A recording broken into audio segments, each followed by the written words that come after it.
Welcome to Telugu రాజ్యం. నేను శరత్చంద్ర. ప్రస్తుతం మనతో పాటు కాంగ్రెస్ పార్టీ సీనియర్ నాయకులు తులసిరెడ్డి గారు ఉన్నారు. నిన్న రాజమండ్రిలో AP deputy CM Janasena party అధ్యక్షుడు పవన్ కళ్యాణ్ గారు పార్టీ నాయకులు కార్యకర్తల సమావేశంలో కొన్ని కీలక వ్యాఖ్యలు చేశారు. గత కొద్ది రోజులుగా రాష్ట్రంలో పవన్ కళ్యాణ్ గారికి అలాగే ఆ విశ్లేషకులు డాక్టర్ నాగేశ్వరరావు గారు చేసిన కామెంట్ల విషయంలో ఆ పార్టీ నుంచి తీవ్రమైన విమర్శలను ఎదుర్కోవాల్సి వచ్చింది. దాన్ని నాగేశ్వరరావు గారు తన వ్యాఖ్యల్ని ఉపసంహరించుకున్న నిన్న పవన్ కళ్యాణ్ తన అసంతృప్తిని ఆవేదనను వ్యక్తం చేశారు. అమిత్ షాతో మాట్లాడినట్టు ఆయన పేరును కోట్ చేయడం పైన ఆయన అభ్యంతరం వ్యక్తం చేశారు. ఇది రకమైన వ్యవహారం అంటే నాగేశ్వర్ గారి వ్యాఖ్యలను ఖండిస్తూనే తన పైన తన సాఫ్ట్ టార్గెట్ చేశారనే అభిప్రాయం వ్యక్తం చేశారు. దీనిపైన నిన్న ఆయన చేసిన చాలా క్లెయిమ్స్ లో తమిళనాడు రాజకీయాలకు సంబంధించి పోలిక తీసుకురావటం, అలాగే కులానికి సంబంధించిన ప్రస్తావన చేయటం, చాలా సుదీర్ఘంగా ఆయన తను తాను విక్టిమ్ గా చూపించుకునే ప్రయత్నం అయితే పవన్ కళ్యాణ్ చేసినట్టు కనిపిస్తుంది. దీనిపైన తులసిరెడ్డి గారి అభిప్రాయాన్ని అడిగి తెలుసుకున్నాం. సార్ నమస్తే. నిన్న పవన్ కళ్యాణ్ గారి మాటల్ని ఆవేదనగా చూడాలా, లేకపోతే అట్లా రాజకీయంలో భాగం అనుకోవాలి, ఎట్లా చూడాలి సార్? అంటే మా పార్టీ వేరు, ఆయన పార్టీ వేరు కాబట్టి ఆ పార్టీ అంతర్గత వ్యవహారంగానే మేము భావిస్తాము. కాకపోతే ఉంటే మీరు అడిగారు కాబట్టి చెప్పాలి అంతవరకు, లేకుంటే మాకేం పెద్దగా ఆయన గురించి మాట్లాడాల్సిన అవసరం లేదు, ఆ పార్టీ గురించి మాట్లాడాల్సిన అవసరం లేదు. కానీ జనరల్ గా నిన్న ఆయన మాట్లాడిన విషయాల్లో రెండు అంశాలు: ఒకటి నాగేశ్వరరావు గారి వ్యాఖ్యలకు స్పందన, ప్రతిస్పందన; రెండోది జనరల్ గా మిగతా అంశాలు. అవి తీసుకుంటే నాగేశ్వరరావు గారి విషయంలో నాకు తెలిసి ఆయనేమి నాగేశ్వరరావు గారు ఒకవేళ వాళ్ళ ముగ్గురు కూర్చున్నారో లేదో కానీ ఆ విషయాలన్నీ ఏమి కొత్త విషయాలేం కాదు, ఈ పాత విషయాలే, అందరికీ తెలిసిన విషయాలే, బహిరంగ రహస్యమే. దీంట్లో వచ్చేసి ఏమి కొత్తది? దీంట్లో అందరికీ తెలిసిందే వచ్చేసి ఆంధ్రప్రదేశ్ లో బీజేపీ అంటే బి అంటే బాబు, జే అంటే జగన్, పి అంటే పవన్ అని చెప్పేసి ఆంధ్రప్రదేశ్ లో దేశ స్థాయిలో బీజేపీ అంటే భారతీయ జనతా పార్టీ, ఆంధ్రప్రదేశ్ లో బి అంటే బాబు, జే అంటే జగన్, పి అంటే పవన్ అని మేము రోజు విమర్శిస్తూ ఉంటాం వచ్చేసి. అంతకంటే పెద్దగా ఏం చెప్పాడు ఆయన వచ్చేసి? ఆయన నాగేశ్వరరావు చెప్పింది ఏమి? వైఎస్ జగన్ ను అరెస్ట్ చేయమని తమ వాళ్ళు తమ తమ తమ వాళ్ళ నుంచి ఒత్తిడి వస్తూ ఉంది అని పవన్ నాదెండ్ల మనోహరు అమిత్ షాకి చెప్పినట్లు. దానికి అమిత్ షా రాజకీయాల్లో ఇన్స్టెంట్ ఫ్రెండ్స్ ఉంటారు, లాంగ్ స్టాండింగ్ ఫ్రెండ్స్ ఉంటారు. Babu instant friend, Jagan long standing friend. తర్వాత బాబుకు జగన్ కు మధ్య శత్రుత్వం ఉండొచ్చు, మనకెందుకు ఉండాలా ఆ కోణంలో ఆయన చెప్పినట్టు అది యాక్చువల్ గా నాగేశ్వరరావు చెప్పింది. సరే, వాళ్ళు ముగ్గురు కూర్చోలేదా అనుకున్నాంలే, అయినా అది వాస్తవాలే కదా, వాళ్ళ ముగ్గురు సమస్యలో జరగలేదు అనుకున్నాంలే. అయినా ఇది అందరికీ తెలిసిన రహస్యమే కదా, దీంట్లో ఏముంది? దీంట్లో పెద్దగా ఇప్పుడు జగన్ వచ్చేసి ప్రతి సందర్భంగా బీజేపీకి మద్దతు ఇస్తున్నాడు. ఆయన వాళ్ళతో పుత్రులు లేకున్నా కానీ గత 2014 నుంచి ఇప్పటి వరకు ఆయన రాజ్యసభలో బీజేపీకి మెజారిటీ లేని సందర్భంలో కూడా ఆర్టికల్ 370 రద్దు, పౌర సవరణ చట్టం సిఏఏ, ట్రిపుల్ ఐటీ బిల్లు, వ్యవసాయ బిల్లులు, ఢిల్లీ సర్వీసెస్ బిల్లు, రాష్ట్రపతి ఉపరాష్ట్రపతి ఎన్నికలు, నిన్న డీలిమిటేషన్, దక్షిణాదికి ఆంధ్రప్రదేశ్ కు నష్టం జరుగుతుంది అని అనుకున్నప్పటికీ జనాభా ప్రాతిపదికన అప్పుడు కూడా వచ్చేసి దానికి అంటే బీజేపీకి సపోర్ట్ చేశాడు. కాబట్టి ఇవన్నీ అందరికీ తెలిసినట్టే కదా, ఏం దీంట్లో బహిరంగ రహస్యం ఏముంది? తర్వాత అదే విధంగా బీజేపీ సింబియాసిస్, పరస్పర సహకారం. ఆయన బీజేపీ వచ్చేసి ఆయనకు ఇప్పుడు సిబిఐ ఎవరి చేతిలో ఉంటుంది? పేరు చెప్పొచ్చే, స్వతంత్ర వ్యవస్థ అని చెప్పేసి. కానీ అందరికి తెలిసిందే ప్రధానమంత్రి శాఖ కింద వస్తున్నది వచ్చేసి. దాంట్లో అవినాష్ రెడ్డి అరెస్ట్ విషయంలో కానీ, ఈయనకు 12 సంవత్సరాలుగా వచ్చేసి బెయిల్ మీదే ఉండడం కానీ, వివేకానంద రెడ్డి హత్య కేసులో విచారించకపోవడం కానీ, జగన్ కానీ భారతి కానీ కేసులో ఆవిడ సునీత అడిగినా కానీ, తర్వాత కాబట్టి ఇవన్నీ సరే, చట్టం తన పని తాను చేసుకోబోతుంది అనేది మామూలే. కానీ సిబిఐ తరఫున వాదిస్తే కదా, ముందు సిబిఐ తరఫున వాదించాలి కదా. కాబట్టి ఆవిడ మనకు స్పష్టంగా తెలుస్తూ ఉంది. అందులో నిర్మలా సీతారామన్ గారే జగన్మోహన్ రెడ్డి ముఖ్యమంత్రిగా ఉన్నప్పుడు ఒక మీటింగ్ లో మోడీ గారికి దత్తపుత్రుడు అని చెప్పింది. ఈయన వచ్చేసి లాంగ్ టర్మ్ ఫ్రెండ్ అన్నాడు. నిర్మలా సీతారామన్ గారు ఏమన్నారు, దత్తపుత్రుడే అన్నారు వచ్చేసి. మరి దత్తపుత్రుడు అనే పదం ఎక్కువ, లాంగ్ స్టాండ్ ఫ్రెండ్ ఎక్కువ. తర్వాత పవన్ కళ్యాణ్ గారి ఎన్నికల సందర్భంగా బహిరంగ సభలో చెప్పారు, మేము కేంద్ర ప్రభుత్వ సహకారంతో జగన్మోహన్ రెడ్డిని అరెస్ట్ చేసి జైలు పంపిస్తామని బహిరంగ మీటింగ్ లో చెప్పాడు. ఇదేదో రహస్యంగా ఏదో అమిత్ షా చెప్పలేదనుకోనంలే, గతంలో చెప్పిందే వాస్తవమే కదా. బహిరంగంగా వచ్చేసి మీటింగ్ లోనే కేంద్ర ప్రభుత్వ సాయంతో జగన్ అరెస్ట్ చేసి జైలుకి పంపిస్తాము. దాంతో పోలిస్తే ఇది ఏమన్నా పెద్ద మా వాళ్ళు సీరియస్ కాదు కదా. దీనికి అంత ఏముంది దీంట్లో వచ్చేసి ఏదేదో కొత్తగా ఉన్నట్టు.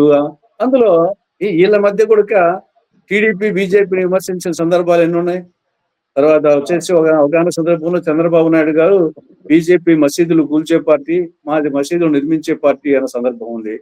అదే విధంగా వచ్చేసి ప్రత్యేక హోదా మీద బయటికి వచ్చేసి ధర్నా చేసిన సందర్భం ఉంది. తర్వాత వచ్చేసి అదే మోడీ గారు చంద్రబాబును వచ్చేసి పోలవరం చంద్రబాబుకి ఏటీఎం గా మారింది. ఆ స్థాయిలో విమర్శలు జరుగుతున్నాయి. తర్వాత ఈవెన్ పవన్ కళ్యాణ్ బీజేపీని విమర్శించింది. ఈరోజు ఏదో అమిత్ షాను నాగేశ్వర్ గారు ఏదో అన్నారు అంటున్నారు. ఓపెన్ గానే పవన్ కళ్యాణ్ ఎన్నోసార్లు వచ్చేసి ఇది బీజేపీ నార్త్ ఇండియా పార్టీ, ఇది సౌత్ ఇండియాకి వ్యతిరేకము, ఇది హిందీ పార్టీ, నాన్ హిందీ వాళ్ళకి వ్యతిరేకము, ఇది 2 పాచిపోయిన లడ్లు ఇచ్చారని చెప్పేసి బీజేపీ మీద ఘాటుగా విమర్శించిన నేపథ్యం వచ్చేసి అందరికీ తెలిసిన విషయమే కదా. దాని గురించి ఏదో కొత్తగా ఇప్పుడు వచ్చేసి నాగేశ్వరరావు గారు ఒకవేళ మీ మధ్య సంభాషణ జరగలేదు. నాగేశ్వరరావు గారు అంటే అది ఉద్దేశపూర్వకంగా చేశారా, లేకపోతే ఒక బహిరంగంగా ఉన్న చర్చకు అభిప్రాయానికి ఒక క్రియారూపం ఇచ్చే ప్రయత్నం ఏమైనా చేశారనుకోవచ్చేమో. కానీ ఆయన చేసిన వ్యాఖ్యల వల్ల, ఆయన కామెంట్స్ వల్ల జనసేనకి నష్టం జరిగింది. అది కూటమిలో భాగస్వాములుగా ఉన్న టీడీపీ జనసేనల్ని నష్టం చేకూర్చేది ఉంది.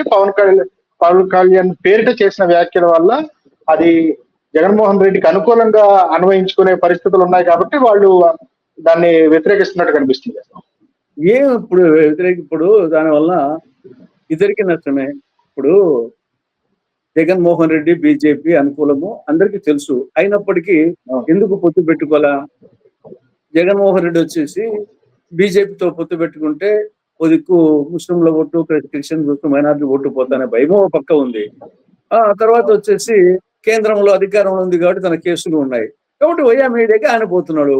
మీరు వచ్చేసి మీకు లేదా, మీరు ఓపెన్ గా బహిరంగ మీటింగ్ లోనే కేంద్ర ప్రభుత్వ సహకారంతో అరెస్ట్ చేసి జైలు పంపిస్తామన్నప్పుడు మీకు వచ్చేసి మనసులో లేదా యాక్చువల్ గా? మరి ఎందుకు చేసుకోలేకపోతున్నారు?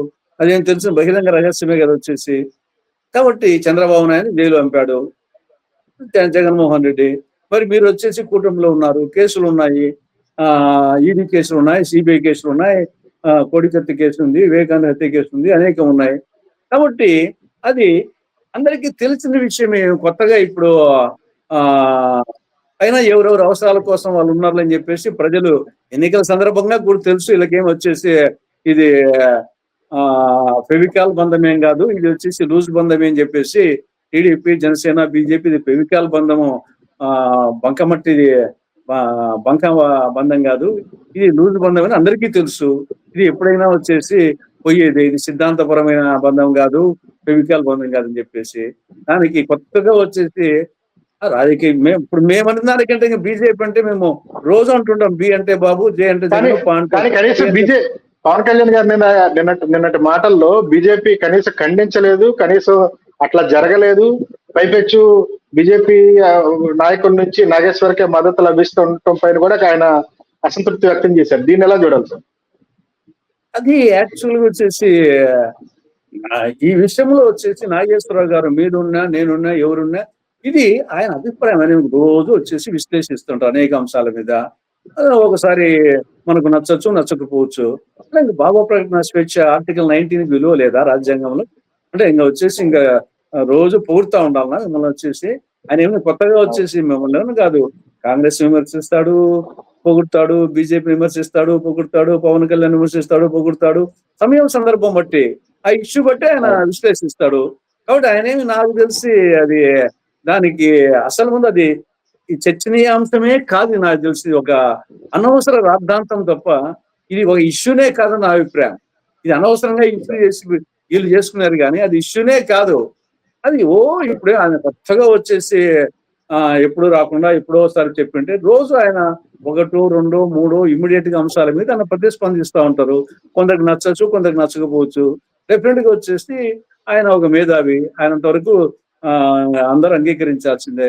అయినా మేధావులైనప్పటికీ కొన్నిసార్లు కొన్ని విషయాల మీద విభేదించవచ్చు. అంతవరకు ఆ విభేదించి చెప్పు, ఇది కాదు ఆయన మరి సమాచారం ఆయనకు మేము కలిసింది వాస్తవమే కానీ సమాచారం అది కరెక్ట్ కాదని ఒక మాట అంటే అయిపోయింది కదా. ఏముంది వచ్చేసి నాకు ఇంత రాద్ధాంతం ఏది నాకు అర్థం కాలేదు.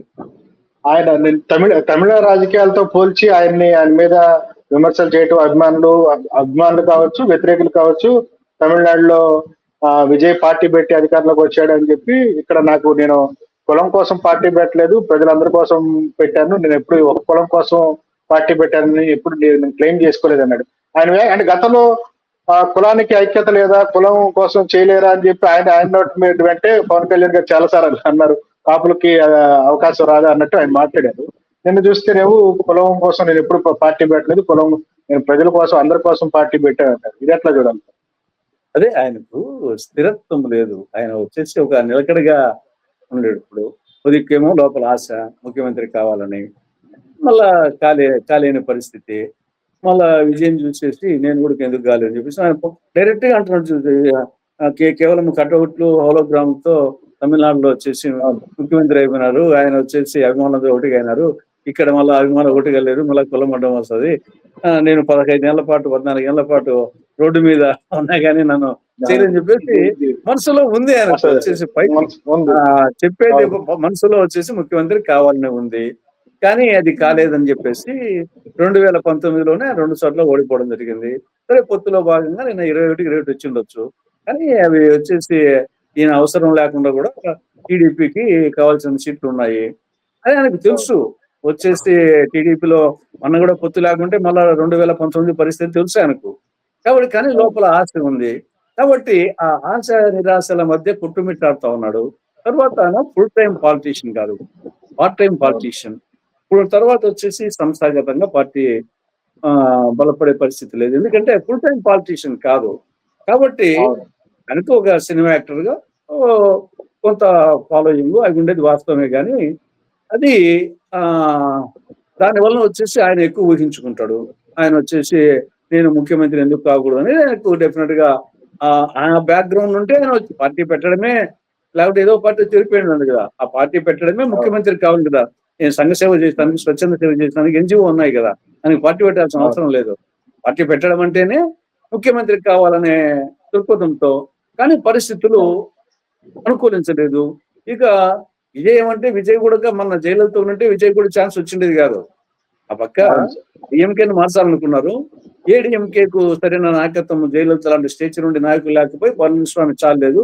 అప్పుడు ఆటోమేటిక్ గా విజయన్కు అడ్వాంటేజ్ వచ్చింది. అంతే తప్పనిచ్చేసి అదే ఏడీఎంకే జైలలిత ఉంటే గన పరిస్థితి మళ్ళీ జైలుతో కొట్టేసిండేది మార్పు. మన ఏపీలో సమీప భవిష్యత్తులో అట్లాంటి పొలిటికల్ వాక్యూమ్ గానీ స్కోప్ గానీ వచ్చే అవకాశాలు ఉన్నాయా సార్? మనకి ఇప్పుడు 2009 చూద్దాం. 2009 ఏమైంది? ప్రజారాజ్యం పెట్టినప్పుడు రాజశేఖర రెడ్డి ముఖ్యమంత్రిగా ఉన్నాడు అప్పటికి, ఎన్నికలప్పటికి. తర్వాత వచ్చేసి చంద్రబాబు నాయుడు ప్రతిపక్ష నాయకుడుగా, చిరంజీవి ఒక పాపులారిటికల్ నాయకుడుగా. అక్కడ ఏమైంది? వాళ్ళ ఇద్దరులో చంద్రబాబు నాయుడు రాజశేఖర రెడ్డిలో ఒక్కరిగన వీక్ అయితే గన ఆ స్థానం వచ్చేసి ప్రజారాజ్యం పార్టీకి వచ్చింది. కానీ వీళ్ళు కూడా స్ట్రాంగే కాబట్టి ఆయన ఎంత పాపులర్ లీడర్ అయినా, జనాలు వచ్చినా ఆఖరికి ఎన్నికల రూపంలో ప్రతిస్పందించలేదు. ఇక్కడ తమిళనాడులో అది జరిగింది. తమిళనాడులో వచ్చేసి స్టాలిన్, పళనిస్వామి, విజయన్ మధ్య పళనిస్వామి తేలిపోయినాడు. ఏడీఎంకే పార్టీ పరంగా ఓకే గాని నాయకత్వ పరంగా తేలిపోయినాడు కాబట్టి అది విజయ్కి అడ్వాంటేజ్ వచ్చింది. అడికి అవస్థలు పడాల్సి వచ్చింది కదా. ఇప్పుడు ఎన్టీ రామారావుకి వచ్చినటువంటి ఏం రాలేదు కదా. ఎన్టీ రామారావుకు 1983-85లో 202 వచ్చే 294కి వచ్చేసి 2/3 మెజారిటీ, ఒక 3/4 మెజారిటీ కూడా వచ్చిన సందర్భం ఉంది. ఈయన మిగతా పార్టీ మీద ఆధారపడి రావాల్సి వచ్చింది. కాబట్టి మనకు ఆ పరిస్థితి బట్టి ఉంటుంది. కాబట్టి ప్రస్తుతానికి వచ్చేసి మనకు అటు టీడీపీకి గాని, ఇటు వైకాపాకి గాని ఆర్థిక బలము, అంగబలము, మీడియా బలము అన్నీ ఉన్నాయి. ఏమొచ్చినా ఇవి వచ్చేసి కాంగ్రెస్ కి వచ్చేసి గతంలో పాలించిన అనుభవం ఉంది. ఆ ట్రాక్ రికార్డ్ తో కాంగ్రెస్ ఆ పరిస్థితుల్లో లేదు.